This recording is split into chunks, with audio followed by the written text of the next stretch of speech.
Bom, pessoal, hoje eu estou aqui para falar para vocês de um assunto que é muito importante quando a gente começa a tratar de matemática mais avançada. E esse assunto é o cálculo.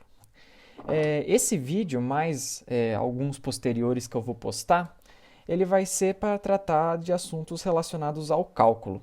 E nesse primeiro aqui, eu vou tratar do assunto que é chamado de limites, que ele é o primeiro assunto que geralmente a gente aprende quando está estudando cálculo.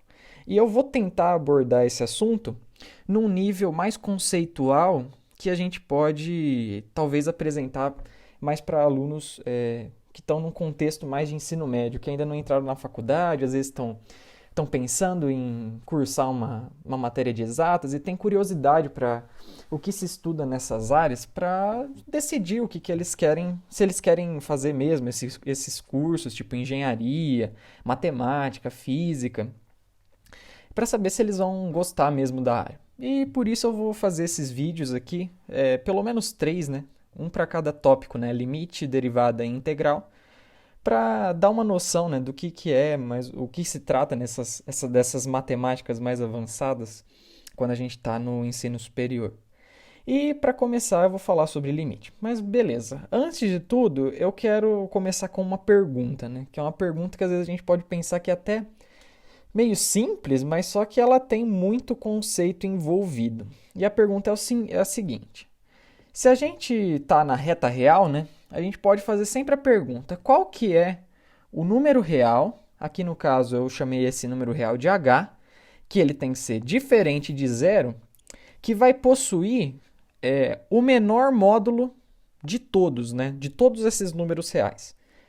Qual que vai ser esse número? Bom, a pergunta, sei lá, você pode falar que vai ser, tipo, sei lá, esse h vai ser o quê? 10 elevado a menos 1 milhão, né? Sei lá, alguma coisa assim, um valor muito pequeno. Ou então, se você pode pensar que então em vez de 10 elevado a menos 1 milhão, você pode falar que vai ser 100 elevado a menos 1 milhão ou alguma coisa do tipo, não é mesmo? Mas a resposta ela é muito mais estranha. E a resposta é que não existe. Não existe um h que seja o menor. O que vai acontecer é o seguinte, vamos pensar aqui numa maneira da gente mostrar isso. Bom, a maneira é o seguinte, vamos imaginar, vamos supor que vai existir um h que satisfaça essas condições que eu disse, que ele vai ser o de menor módulo. Só que esse h aqui, ele é um número real, ele não deixa de ser um número real. E um número real, ele sempre vai estar munido das operações de divisão, multiplicação, soma, subtração. Então a gente pode sempre usar essas operações matemáticas com ele. E o que a gente pode fazer é o seguinte, vamos lá, esse h é um número real, mas h sobre 10 também é um número real. Concorda comigo?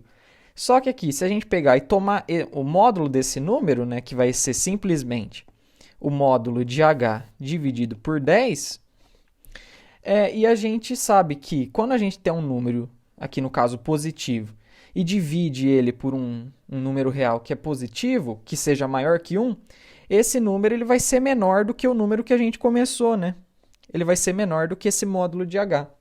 Então aqui a gente achou um outro número, que a gente no caso aqui deu essa expressão, que ele vai ser menor do que esse que a gente tinha falado no começo, que ia ser o mínimo. Então esse daqui, que a gente começou falando que ia ser o mínimo, ele não vai ser mais o mínimo. Então eu posso fazer esse processo, né? Eu posso chamar esse daqui de mínimo agora. Só que aí eu posso fazer tipo, uma outra divisão e esse não vai ser mais o mínimo. E assim por sequência, eu faço essa sequência quantas vezes eu quiser e eu nunca vou achar um mínimo. E isso daqui é o que chama assim, provas, tipo, quando a gente está fazendo demonstrações em matemática, que isso trata de uma contradição. Ou seja, a gente supôs que a resposta seria verdadeira, né? Que ia existir um valor mínimo. Só que a gente chega na conclusão que esse valor mínimo que a gente impôs por hipótese, ele não vai ser o mínimo. Vai ter um outro valor que é menor que ele.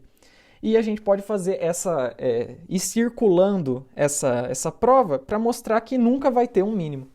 Entendeu? Então, essa daqui é uma contradição. Então, não existe um h que seja mínimo. Então, em tese, o que acontece é que a gente pode ir escolhendo.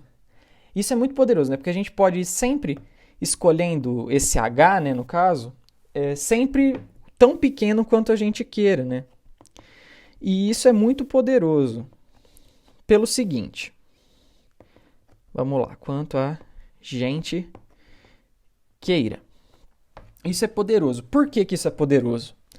Vamos supor que a gente tem a seguinte função aqui. Eu vou definir ela da seguinte maneira. Ela vai ser uma função que eu vou chamar de f de x. E ela vai ter o seguinte formato. Ela vai ser x² menos 4 dividido por x menos 2. Essa função, do jeito que ela está escrita aqui, ela não vai ser definida em 2. Não vai ser definida em x igual a 2. Isso é claro, né? Porque se a gente colocar x igual a 2 aqui nessa função, a gente vai ter um denominador que é zero. Isso não pode... dividir por zero não é definido na matemática. Isso a gente não pode fazer de maneira alguma. Fazer 1 dividido por zero, 2 dividido por zero, isso não pode, não é definido matematicamente. Contudo, o que a gente pode fazer é, em vez da gente dividir isso tudo aqui, né, dividir essa parte aqui, né, chegar nesse denominador sendo zero, em vez da gente chegar e colocar, por exemplo, x igual a 2, igual a gente imaginaria, já colocar direto, se a gente quer ter uma noção, né, do que é, a gente sabe que f de 2 não é definida. E ponto, não vai ser definida. Isso é claro. Contudo, a gente pode pensar, a gente pode querer saber, né, o que é essa f de 2 mais alguma coisinha, né? E essa coisinha eu vou chamar desse h, né? Que é esse valor que anteriormente eu defini ele sendo pequenininho, tão pequeno quanto a gente queira. Ou seja, qual que vai ser o comportamento de 2? Não exatamente no 2, mas bem próximo de 2. Lembrando que se esse h já vai ser pequenininho, eu vou estar já suficientemente fora dessa condição de dividir por zero. Eu vou ter um número real que vai ser diferente aqui, no caso, no denominador diferente de zero, então, beleza, eu estou tranquilo, eu posso tratar isso de maneira tranquila. Então, o que eu vou fazer aqui é o seguinte, vamos supor, né, que a gente quer descobrir o que significa, né, qual que vai ser o número, né, que perto de 2 essa função vai ter. A gente pode analisar nesse contexto. E vai ser o seguinte, né, vamos imaginar aqui que eu vou fazer, né, o meu x, ele vai ser alguma coisa que vai ser 2, eu quero impor, né, que ele seja 2 mais um valor que seja mais um h, né, esse valor pequenininho, que ele pode ser tanto positivo quanto negativo. E aqui no caso, para isso ficar no contexto correto, eu quero fazer que esse h ele fique cada vez menor, né? Ele vai indo para zero, né? Esse símbolo aqui ele significa que ele vai para zero, né? Vai para esse número aqui que eu coloquei, né? Podia ser vai para um outro número, sei lá, vai para 1 ou enfim. E aqui no caso, né? Eu posso fazer, sem medo, né? Eu posso escrever isso daqui dessa maneira, né? Com h indo para zero. Mas eu posso já fazer um atalho, né? Que eu já falo que, em vez de escrever essa expressão zona aqui, que eu escrevi, eu posso falar simplesmente que o x ele está indo para 2, né? Subentende-se que é isso daqui que está acontecendo, né? Então eu posso falar simplesmente que o x está indo para 2, mas ele não é exatamente 2. É exatamente isso daqui que eu escrevi. Então vamos ver o que acontece, né? Beleza, a gente sabe que a f de x ela vai ser x² menos 4 dividido por x menos 2. E eu quero saber, né, qual é esse comportamento próximo de 2. E a notação para isso é falar que, para a gente descobrir qual que vai ser o limite quando x está indo próximo de 2 dessa função aqui, né? Que vai ser x ao quadrado menos 4, x menos 2. Então, aqui já dá-se a entender que o x está indo próximo de 2, né? Só que ele não é igual a 2. Então, a gente pode fazer as manipulações algébricas aqui nessa expressão que a gente já está acostumado. E aqui, o que a gente sabe, né? Nesse daqui de cima, que x quadrado menos 4, a gente sempre pode escrever como x menos 2 vezes x mais 2. É um daqueles produtos notáveis, né? Que a gente aprende, né? E mais do que isso, né? Se a gente continuar aqui a escrever, né? Limite de x indo para 2, aqui no caso a gente reescreve essa expressão de cima, né? Como sendo x menos 2, x mais 2. E aqui a gente tem que ir dividido por x menos 2. Como aqui no caso eu estou próximo de 2, mas não igual a 2, né? O x não é igual a 2, esse número aqui ele é diferente de zero, então eu posso dividir ele, posso usar ele como um divisor tranquilamente. Então, o que eu posso fazer? Eu pego aqui, você vê que repete, né, o x menos 2 aqui em cima, então aqui eu simplesmente vou cancelar. E o que vai acontecer? Aqui eu posso fazer limite de x indo para 2 de x mais 2, que é a expressão que sobrou. E o que isso significa? Significa que é simplesmente eu falar, qual que vai ser o valor de x quando ele está indo próximo de 2? Eu falo que ele vai ser tão próximo de 2 quanto eu queira. Então, vai ser simplesmente falar que isso daqui está indo para... esse x está indo simplesmente para 2. Então, esse limite aqui, né, como um todo, ele está indo para 2 mais 2, que vai ser simplesmente igual a 4. Ou seja, o valor dessa expressão muito próximo de 2, ela vai ficar muito próximo de 4. E é isso que significa essa expressão aqui. Ou seja, se a gente pegasse aqui, né, e desenhasse o gráfico dessa função, você vê, né, que essa funçãozinha aqui, quando a gente faz essa simplificação para x diferente de 2, ela vira a equação, né, aqui, né, se a gente pegar aqui, depois dessa conta que a gente fez, ela vira a equação de uma reta, né? Essa reta y é igual a x mais 2, né? Só que 2 não sendo, x igual a 2 não sendo definido. Então, vai ser alguma coisa mais ou menos assim, né? Se a gente tem aqui o gráfico de f de x por x, vai ser simplesmente aqui, né? Eu começo x igual a 0, eu tenho que ela é igual a 2. Aí eu vou indo, né? Vou aumentando, só que aqui em x igual a 2, ela não é definida. Então, aqui eu coloco uma bolinha, né, aberta. Quer dizer que ela não é definida nesse ponto e continua reta aqui dessa maneira.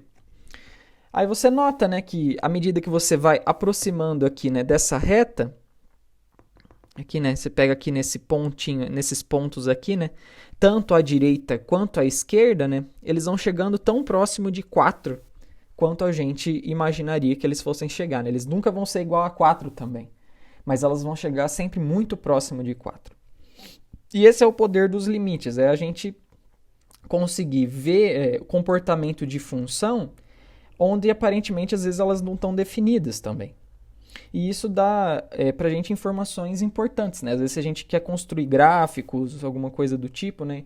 Entender o comportamento de funções. Agora, outra coisa que a gente pode fazer, a gente pode pegar e olhar outro limite, né? Que é interessante. Que é o seguinte, vamos definir agora outra função f de x. Agora vamos falar que a f de x vai ser igual a 1 sobre x. Beleza? Aí o que a gente já chega de cara? Que a f de x ela não vai ser definida em zero. Até isso daí é uma certeza, né? Ela não vai ser definida em x igual a zero. Mas a gente pode pensar, né, de um comportamento, de uma maneira similar ao que a gente fez aqui no caso dessa outra função, a gente pode fazer nessa f de x e ver o que vira. Vamos ver. Vamos lá.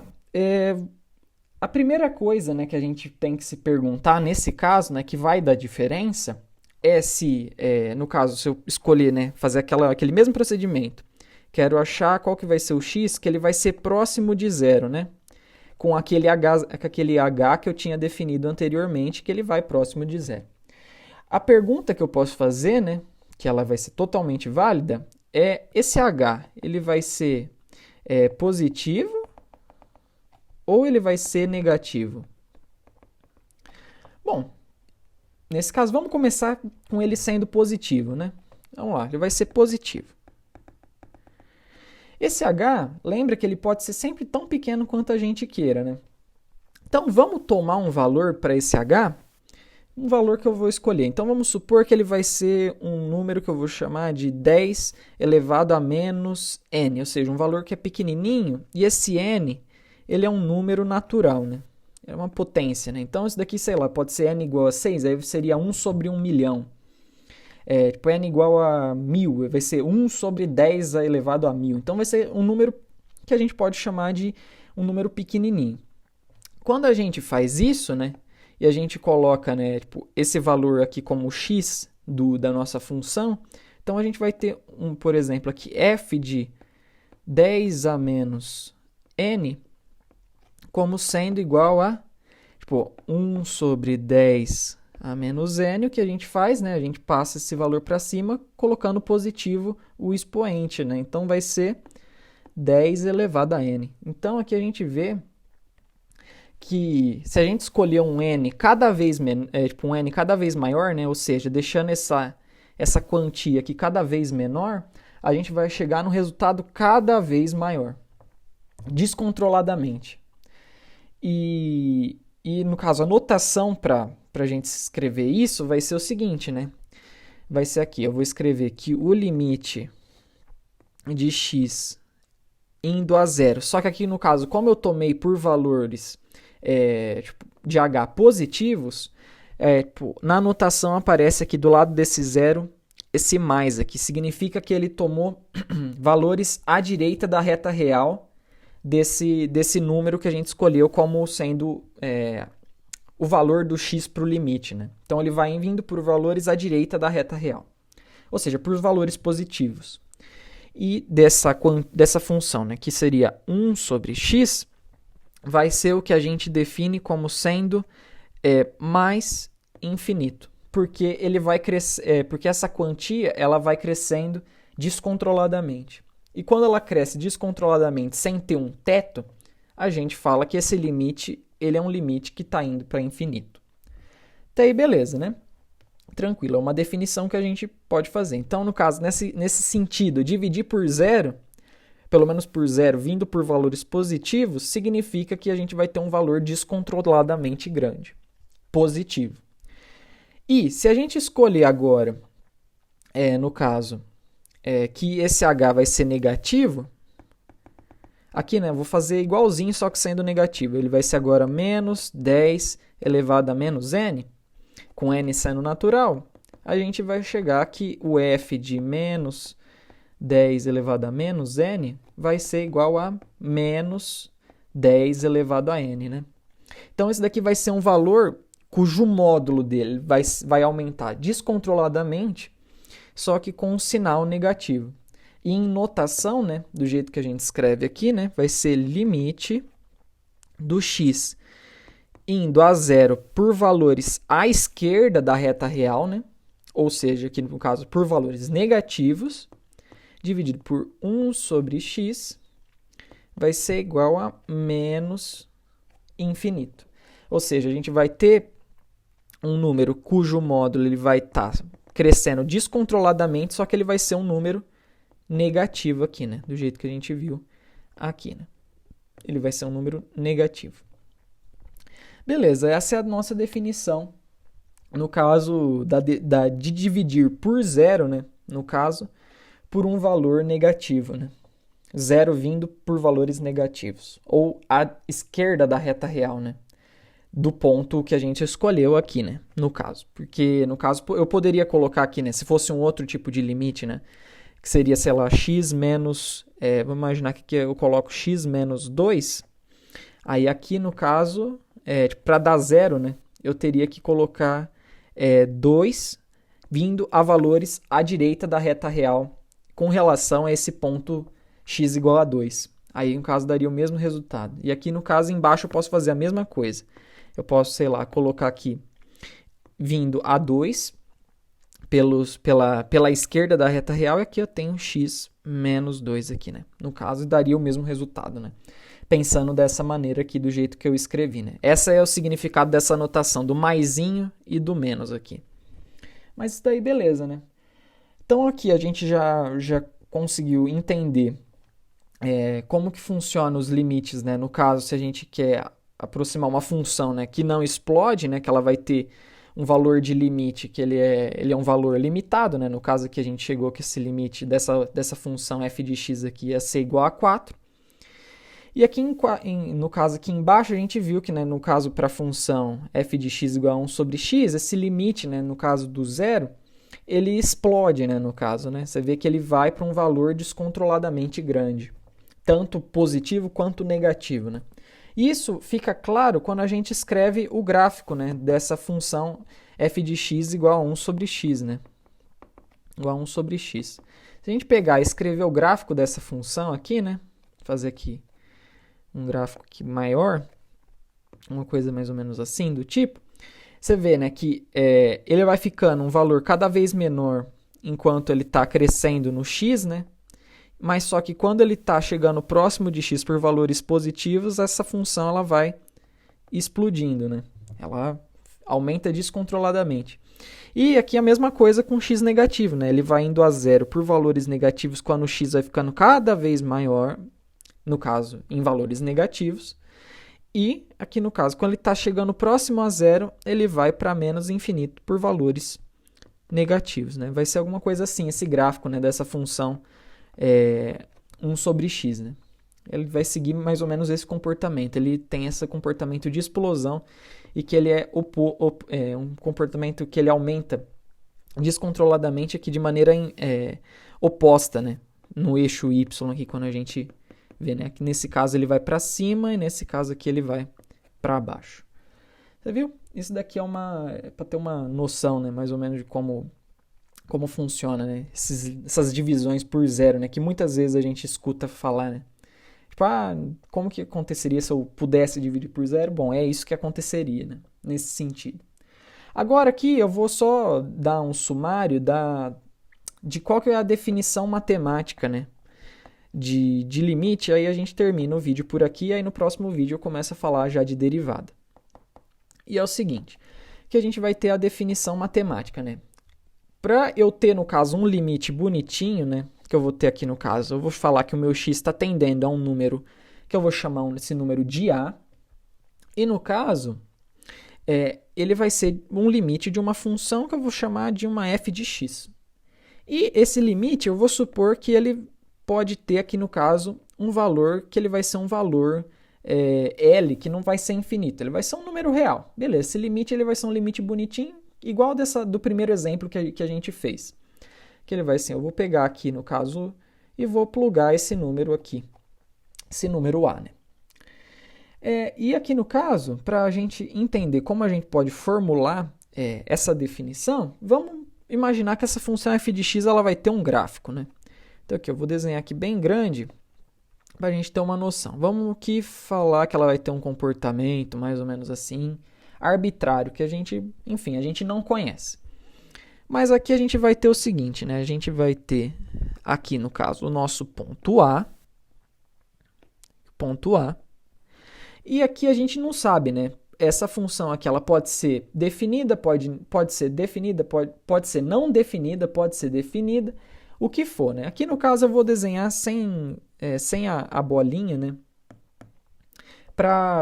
Mas aqui subentende-se que aqui, né, nesse ponto aqui, ela pode ser tanto definida como não definida e depende, né? Depende da situação que a gente está. Mas aqui no caso eu vou ter aqui no caso a minha f de x e aqui no caso o x. Aqui no caso, nesse ponto A, né, o que o limite aqui no caso ele diria para a gente, desse resultado, seria que nesse ponto aqui, né, se a gente pegasse aqui e traçasse a coordenada desse ponto aqui que eu anotei em amarelo, aqui deveria ser a coordenada L. Só que lembra que para a gente obter esse ponto, nem sempre essa função pode devolver esse ponto L para a gente, porque às vezes ela não é definida. Então, o que a gente tem que fazer é o seguinte, a gente tem que pegar, vamos supor que a gente escolhe uma precisão, né? Para a gente encontrar esse L, né? Porque a gente nunca vai achar ele exatamente, pelo menos em tese, se no caso essa função não fosse definida. Então, o que a gente pode fazer é escolher uma precisão. Aqui no caso eu vou fazer 2 cortezinhos aqui, essa vai ser a nossa precisão para o nosso limite. E essa precisão, eu vou falar que ela vai ter aqui no caso um L mais um valor que é chamado de epsilon, e aqui embaixo vai ser um L menos um valor que eu vou chamar de epsilon. E aqui no caso a gente pode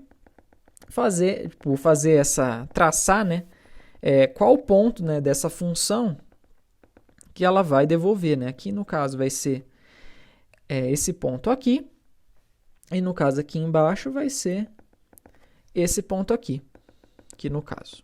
Beleza? E o importante, né, é que a gente vê, né, aqui a gente vai ter esse comprimento, né, desse ponto que ela chegou até o A, né, eu vou chamar esse ponto aqui de delta1. E esse ponto aqui, né, entre o A até esse ponto aqui, né, que ela chegou, eu vou chamar de um delta2. Nota aqui, né, que no caso o exemplo que eu tomei, eu vou ter esses 2 deltas aqui.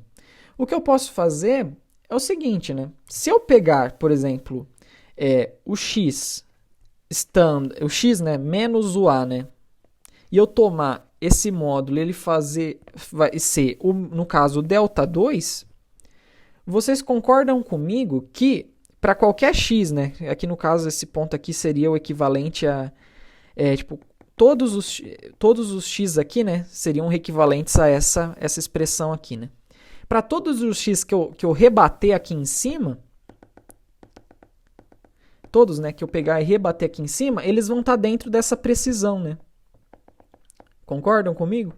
Eles sempre vão estar dentro dessa precisão de L mais epsilon e L menos epsilon. Então, uma definição boa para a gente, para falar que uma definição de limite boa, é falar o seguinte, né? Se, aqui no caso, eu vou até escrever para vocês, aqui no caso, se a gente quer que um limite exista, a gente pode pensar assim, dado uma precisão, né, que aqui no caso eu vou escrever dessa maneira, como f de x menos L seja igual a menor que epsilon. Essa é a definição de precisão. Então, para um epsilon que seja dado, um epsilon, lembra que ele tem que ser positivo, né? Um epsilon positivo dado, tal que eu defina essa precisão aqui, deve ter que existir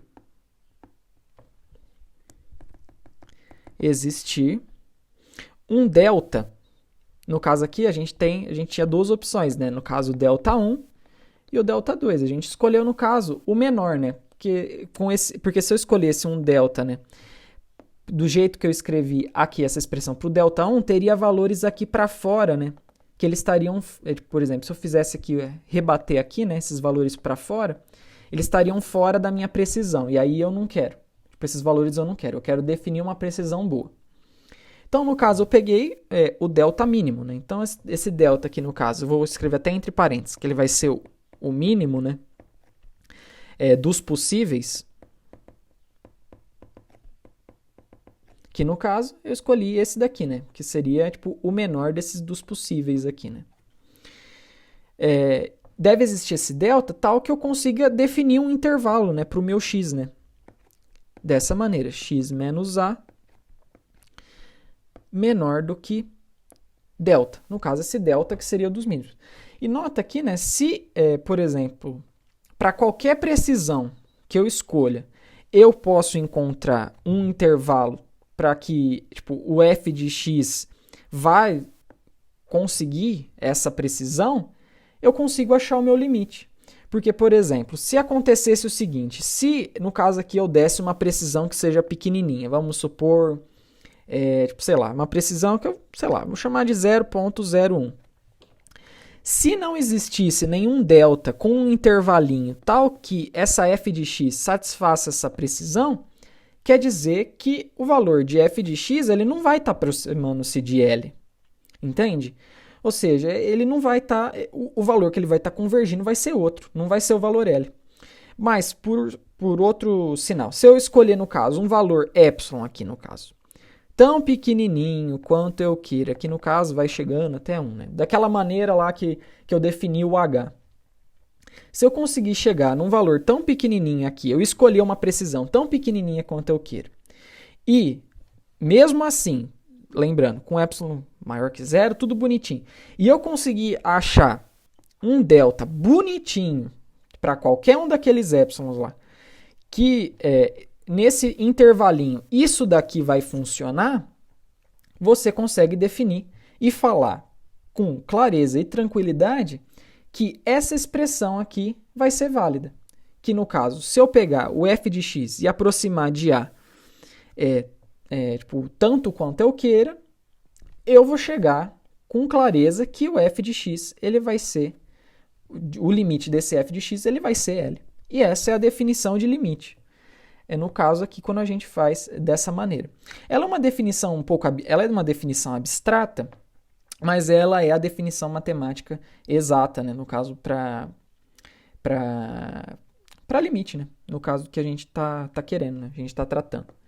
Mas enfim, a gente não precisa se preocupar muito com isso agora, até porque esse seria um mini curso para alunos do ensino médio. Então, guarde o que é importante de hoje aqui no caso, é guardar essa pergunta aqui, né, que a gente fez no começo, que a gente sempre pode aproximar um número tanto quanto a gente queira, né?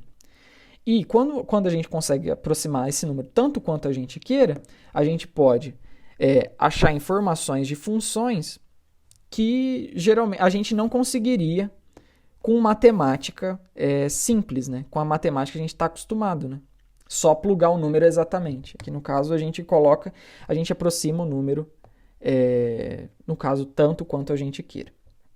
E beleza, eu acho que por hoje é só, né? O vídeo já está, acho que de um bom tamanho, e a gente pode continuar no próximo vídeo, né? Falando sobre derivadas. Então é isso daí, galera. Não se esqueça de deixar o seu curtir, se inscrever no canal, e a gente vai se ver na próxima.